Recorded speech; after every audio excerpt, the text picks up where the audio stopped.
I am thrilled and delighted that we will be concluding our inaugural summer sermon series this year with some words of Torah from Emily Zeman.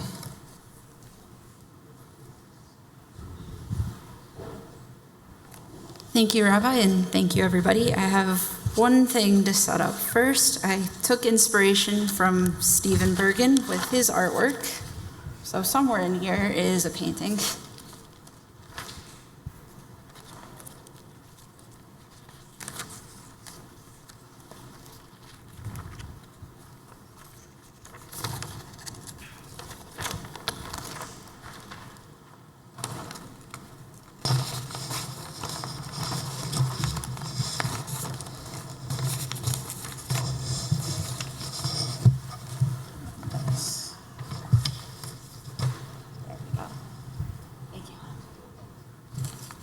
This is how you know I'm a graphic designer, because I set up an entire setup here. All right. Last month, on a family vacation to Italy, I bought a small oil painting from a local artist in Florence. Let me paint the picture for you, pun very much intended. In the middle of an Italian piazza, right in front of the famous Cathedral of Santa Maria del Fiore, a group of artists had set up a series of small displays of their work. There were clusters of brightly colored paintings capturing landmarks, like Florence's domed cathedral and the red-roofed skyline. They were all full of life, like the bustling piazza. The painting I spotted, however, did not have an iconic subject, nor an especially cheerful scene. As you can see here in this very enlarged version, the actual thing is only like 8 inches tall, it depicted a fairly gloomy door in southern Italy. I was struck by it. This door, which faded from a deep blue at the top to a sullen gray at the bottom, it shone like a blue beacon in contrast to its warm surroundings. Bright pink flowers with lively lime green leaves cascaded down from above, while yellow speckled walls framed it on either side. The door itself was painted softly and seamlessly, while the scene around it was composed of quick, sharp brushstrokes. I couldn't put my finger on why exactly, but I resonated with that vibrant frame and somber centerpiece. The juxtaposition was compelling. Like that intriguing painting, my eye caught another juxtaposition while reading through this week's Torah portion, Ki Teitzei.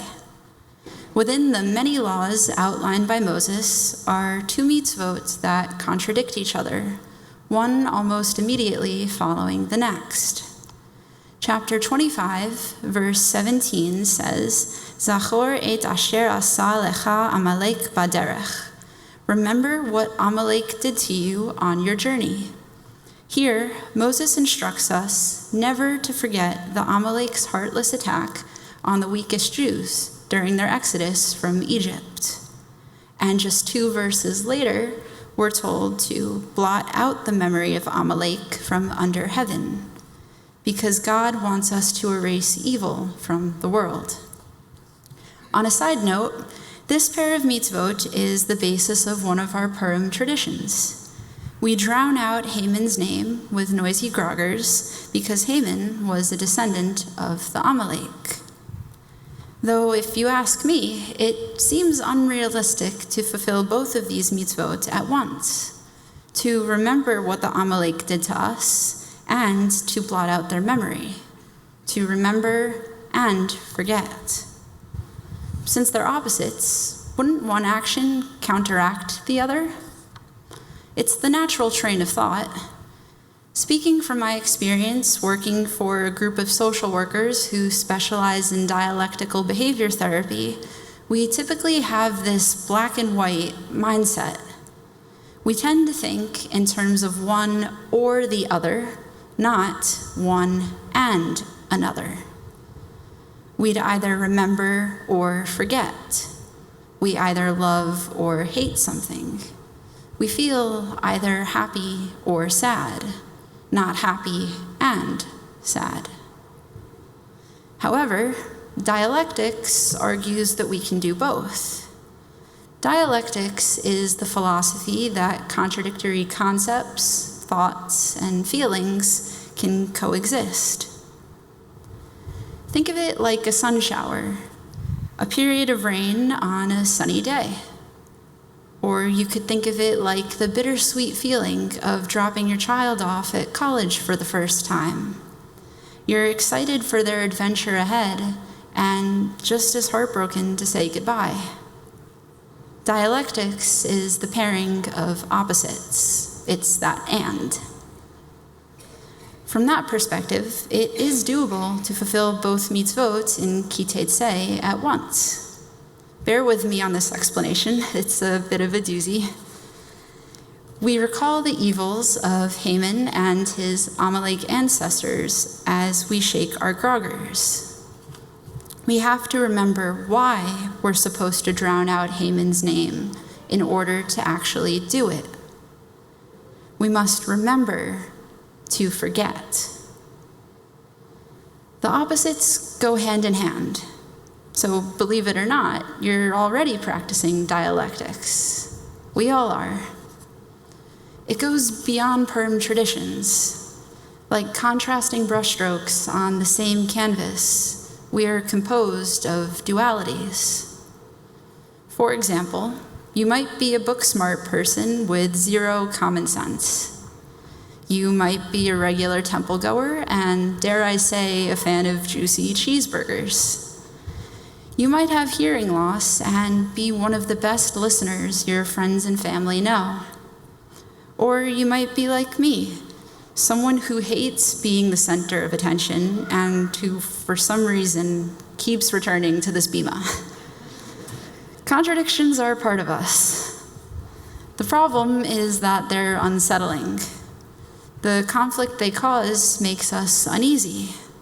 So when tension grabs our attention, our minds will naturally avoid it. We'd rather choose one option and shove the other aside than let that dialogue play out. It's why we might give in to a stubborn family member during an argument, or why we might suppress jealousy during a situation where we're supposed to be joyful. As unnatural as it seems, though, it's actually rewarding to let those opposites coexist. It opens our eyes to new ways of thinking.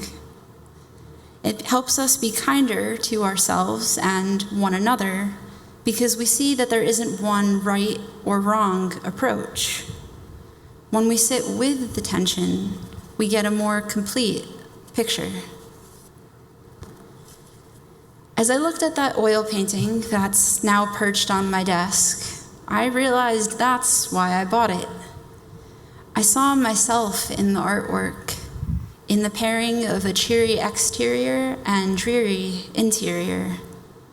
I identified with the gloomy blue door as I stood in the middle of an Italian piazza, feeling excited and exhausted. I just needed to sit with the uneasiness that the artwork triggered. I had to allow myself to get drawn in to the conflict.